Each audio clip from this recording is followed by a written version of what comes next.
guys, and welcome to my channel and another sketch jumpstart video. So with this one we have a circle on we have basically three circles, a big circle on the left, and then we have one on the top right and then the bottom right. And then these are photos of my son when he lost a tooth, and I am using that yellow paper. That's going to be the source of my circles for this layout. And I'm using my Creative Memory circle cutter because, OG, because it works. So that is what I'm going to be using here. I'm going to cut all three circles with this one yellow paper, which I think is great because then I don't have to use too many papers for this particular layout. So I am just going to use the big circle for that main circle where it's going to house all my photos or most of my photos, and then I'm using a smaller circle, and that's going to be for the other two circles on my layout. So if you're new to my channel or you're new to this series, I have dug up I found some old sketches that I actually made for a design team that I used to be in a long time ago. And so I just thought about using it as a jumpstart for my layouts, for my next few layouts. I felt like, I think that these particular sketches are still sketches that I can use this at this point, or the sketches that I can that will match the type of scrapbooking that I still do, but I'm sure that I'm going to be kind of changing it up a little bit here and there. So I would take you along on the journey of kind of revisiting these sketches and see what we come up with. I'm also using some homemade embellishments that I had cut up in my silhouette, and that's just because I am kind of in that kick of using some specific items that would match with my layouts, ones that are not pre-made, or maybe something that's like easily found in different kinds of brands. So for this particular one, because these are photos of my son when he pulled out a tooth, that I had grabbed a silhouette of tooth online. I just Googled it, and then I found one that's easily, like, the form and the shape is pretty easy to cut. And so I download that into my Silhouette machine or my software, and then traced it and then cut it out with some white paper. Now, my photos are 3x4 and they're mostly vertical photos, and there's a lot of them, so I'm going to have to figure out which ones I'm going to keep on my photo. I think I'm not going to be able to use one just because there's just not enough space. And I think this is going to be the last one. So I think there were 6, and so I'm going to use 5 of them. Now with that one, I couldn't really cut them into a 3x3 because it will cut up some of his eyes or his fingers, so I just kept that long. And because I have 4 already in that spot, then and then I also wanted to add the journaling in there, so I'm gonna have to kind of see how this is all gonna work. I still want to incorporate one more photo, but you're gonna see where I'm gonna put that. And I love the color that I was able to put together with this one. The blue, of course, is very masculine, so I added that. And then the yellow just makes those photos pop. There is some orange in there, but I felt like the yellow looks better against the blue rather than the orange. Now, on the bottom, or on the sketch, on the bottom part, there's a border that goes through that circle. And so I thought, okay, I will put all or most of those tooth cutouts on there, but I actually didn't like that, so I'm going to deviate from the sketch, which is totally okay. Sketches are just jumpstart for our inspiration, so instead of using that as a border, I am just going to add that as my visual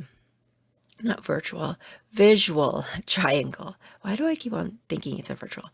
I think it's because we've done a lot of virtual classes and lessons over time these past couple of years. Anyways, so that's where those tooth silhouettes are going to be housed is they're going to be in the circles, and they're going to kind of be as a visual, there we go again, visual triangle.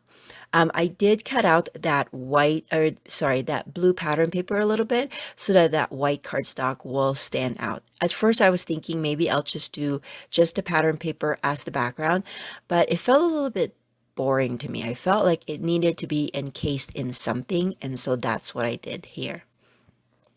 And then because the tooth accents are white, I felt like it needed to, like we needed something on the edges so that it will stand out, like the shape of it would actually stand out a little bit more. And I like the distressing that I did on the side because it looks like it was an old tooth.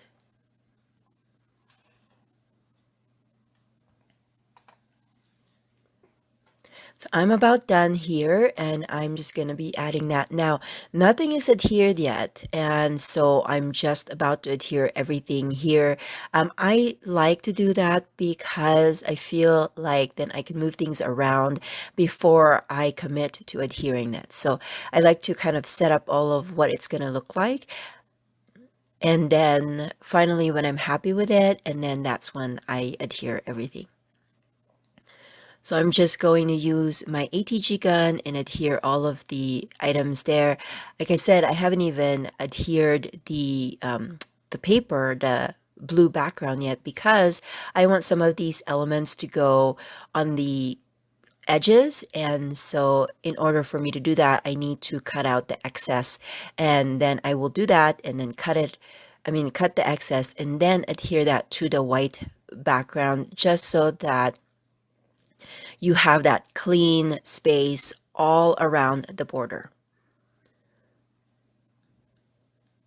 So I'm just going to be doing that, and then I'm going to adhere it to the white paper.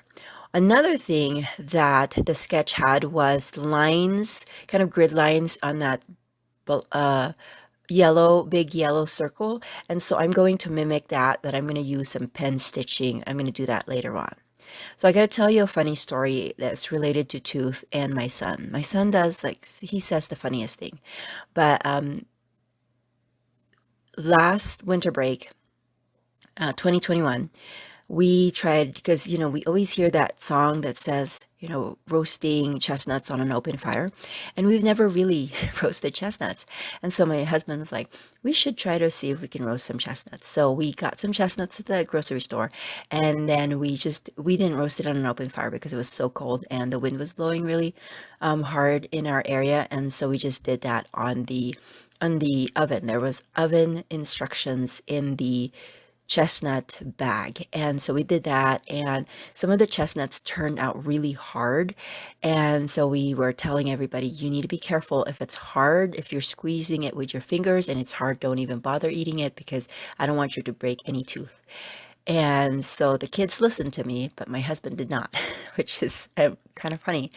He was the one that didn't listen. Anyways, he broke a tooth by eating a chestnut, and so of course he had to go to the dentist for that. But I think it was the following day we were talking about it, and my son was saying, well, Dad, did you get any money from the tooth fairy?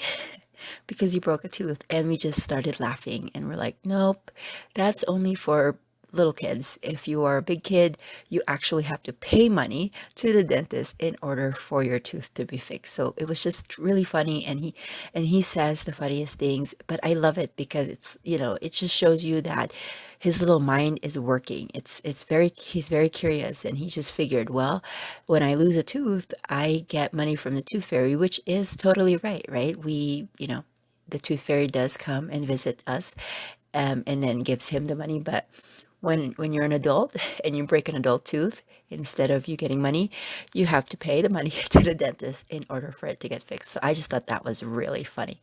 So anyways, going back to the layout, Like I said, I had wanted to add those grids, and so I'm using my pen and my T-square ruler and just creating some pen lines. But it's not like a perfect grid because I am doing it in between those slats of space in between the photos and the journaling. And because the way I had set up the blocks, they're not, totally flushed with each other, and so I'm just kind of free winging it. But I do like that it creates, or it adds to that space, and it has that perfect grid where you know that these elements are put in those spots, if that makes any sense. So I'm just basically finishing off here. I have my title, I have my I have my journaling, I have my photos, and then I'm going to be adding my title on the top circle of the layout. I also wanted to add some pen stitching on the smaller circles just so that it will give it an appearance of emphasis. So I'm going to do that there and also on the top. And then for title, I have some thickers that are word stickers. And so I'm going to find a couple of words or maybe a phrase that I can marry together and put there as my title. I don't know what my title yet at this point, but I know that I wanted to use some thickers that I have, and they're just a bunch of words, and so you're going to try to put together. Now I could have used something that has like tooth related or tooth fairy or something like that, but I have these words, so might as well. So I'm going to use the words "you are" and "awesome" for this because he was awesome because he just pulled it. I mean, it was really loose, but he pulled it by himself. So I thought that that was really awesome of him to do that. Now, because the word, I think it's called like an enamel word, but it was pretty flexible. And so I kind of used the round shape of the bottom of that circle to use as a form to create that arch on the bottom of my word awesome. And that works. Now, the M and the E kind of is falling apart. I don't know if it's because it's not meant to be shaped like that, but I will just add some glue to it so that it will still have that kind of arch there. And then I'm just adding my tooth cutouts with some, one of them will be with just glue or ATG gun, and then the other one would be raised with some foam adhesive. I also added some stars, and that is my layout for today. Thank you so much for watching, and I will catch you guys in another video. Bye!